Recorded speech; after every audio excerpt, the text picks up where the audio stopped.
मंत्री मनोहर जोशींनी तो अहवाल केऱ्याच्या टोपलीत टाकला होता.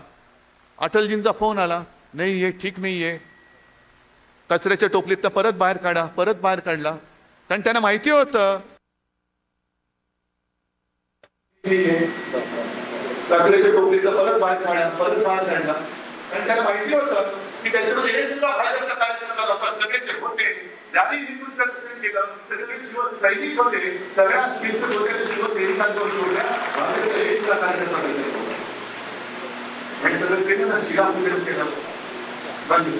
शिवसेनेने मदत केली, चांदीच्या विटा दिल्या गेल्या. साठी तुम्हाला मंदिर नव्हतं बांधायचं, तुम्हाला रामाच्या नावाने दुकान उघडायचं होतं लुटालूट करण्याचं. की हिंदू हा बिचारा असाच भोळा आहे, त्याला जय श्रीराम म्हटलं की तो काय सगळं विसरून जातो. लुटा लुटा लुटा. ही गद्दारी फक्त आपल्याशी गद्दारी झालेली नाहीये, ही गद्दारी हिंदुत्वाशी झालेली आहे. देशातल्या नव्हे तर जगातल्या तमाम हिंदूंशी केलेली गद्दारी आहे. आणि जशी आता कॉक्रोच जनता पार्टी निर्माण झाले तशी नवीन बीजेपी जन्माला आले का? नवीन बीजेपी कोणती? कारण तेव्हा राम जन्मभूमीवरचं जे मंदिर होतं ते बाबरांनी पाडलं होतं. आता आपण राम मंदिर उभारलं, आता ते राम मंदिर लुटणारी नवीन बीजेपी आले, बाबर जनता पार्टी. ही बाबरांची अवलाद आहे. त्या बाबराने ते मंदिर पाडलेलं, हे बाबराची अवलाद हे राम मंदिर लुटतायत. मग तुमच्यात आणि त्या बाबरात फरक तो काय? मग बाबर जनता पार्टीचे तुम्ही सगळे आहात का? आणि मग हे सगळेजण तिकडे गेलेत, हे त्यांना पाठिंबा द्यायला गेलेत. आणि काल जो मी एक मुद्दा मांडला तो सुद्धा फार महत्वाचा आहे.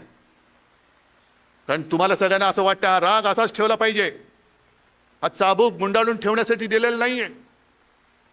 या गद्दारांची कीड हा परभणीचा दुर्दैवी इतिहास झालेला आहे की ज्याला ज्याला आपण शिवसेनेचा उमेदवार म्हणून तिकडे उभा करतो, तुम्ही कशाची पर्वा न करता त्याला निवडून देता.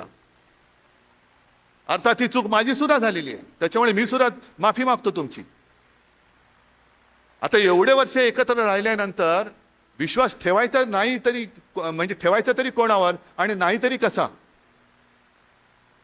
मग 2 वेळा आमदार असेल, मग 3 वेळा खासदार असेल, पण खासदार की गेल्या वेळेला म्हणजे 19 साली आपल्यावरती जी टीका होत होती की तुमचे 18 खासदार निवडून आले, हे म्हणे मोदीजींच्या चेहऱ्यावरती निवडून आले.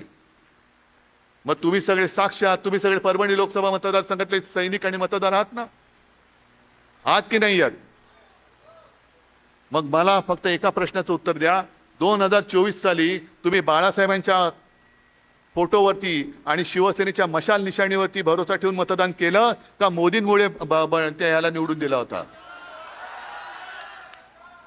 मग त्याच्या विरोधात म्हणजे पूर्ण देशामध्ये मोदींची लाट होती, राम मंदिर बांधलं होतं, तरी देखील महाराष्ट्राच्या मतदारांनी मोदींच्या विरोधात मतदान केलेले हे सगळे खासदार आज परत त्यांच्या पायाशी लीन झाले. हा महाराष्ट्राचा अपमान नाहीये?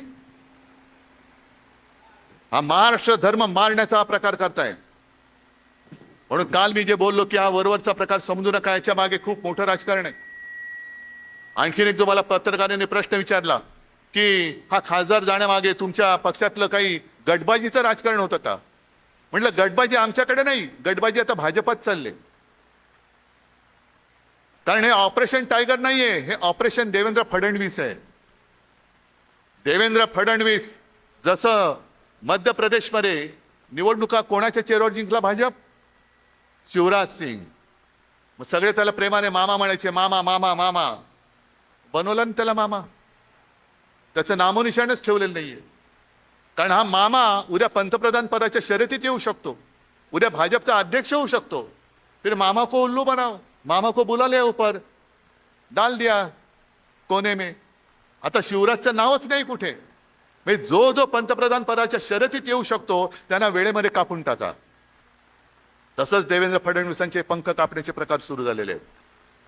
काल माझ्यासोबत तिकडे, काल परवा माझ्यासोबत विमानात बसले होते, पण हतबल होते, हतबल. म्हणजे कळतच नव्हता मुख्यमंत्री आहे असा काय झालं. ह्या आत्मविश्वास पूर्णपणे गमावलेला हा माणूस. कारण त्यांना कळते की आपले पंख कापतायत आणि कापणारे आपलेच बॉस आहेत. आपण करायचं काय? न्याय तरी कोणाकडे मागायचा? कोणतं दार ठोकायचं? कारण ते दार उघडलं तर पंख कापणार, हे दार उघडलं तरी पंख कापणार. म्हणजे काय वाचलंय ते वाचून जेवढे दिवस आहेत तेवढे ढकललेले बरे. या परिस्थितीमध्ये देवेंद्र फडणवीस आहेत. कारण कदाचित उद्या, कारण प्रत्येक गोष्टीला शेवट असतो. यांच्यानंतर कोण, त्यांच्यानंतर कोण, महत्वाकांक्षा सगळ्यांच्या असू शकतात. उद्या कदाचित देवेंद्र फडणवीस पंतप्रधान पदाच्या शर्यतीत आले तर, जसं तुम्ही विसरून गेलात, नितीन गडकरी होते की नव्हते? नितीन गडकरी भाजपचे अध्यक्ष होते, पुन्हा अध्यक्ष होत होते. पण पुन्हा अध्यक्ष झाले असते तर कदाचित नितीन गडकरी पंतप्रधान झाले असते. म्हणून गडकरींचे पंख असे कापले की त्यांच्या सगळ्या त्या निष्ठेमध्ये इथेनॉलचं पाणीच घालून टाकलं, पातळ करून टाकलं, त्यांचं सगळं भेसळ करून टाकली. आता नितीन गडकरी बिचारे काय करू शकतात? काही करू शकत नाही.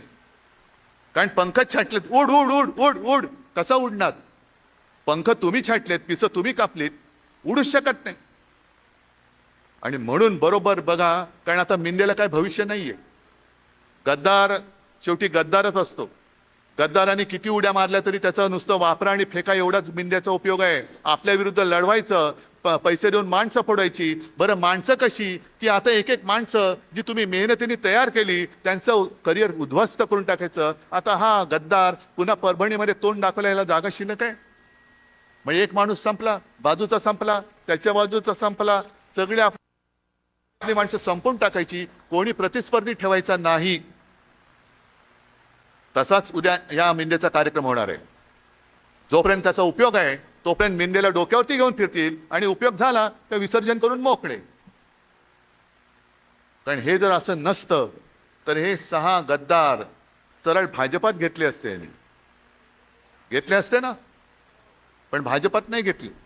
इथे घेतले ते मिंदेकडे घेतले, तृणमूलचे घेतले ते त्यांच्या भलत्याच कुठल्या तरी पक्षात घेतले. का? कारण जर भाजपात घेतले तर भाजपाचा त्यांना पक्षादेश जारी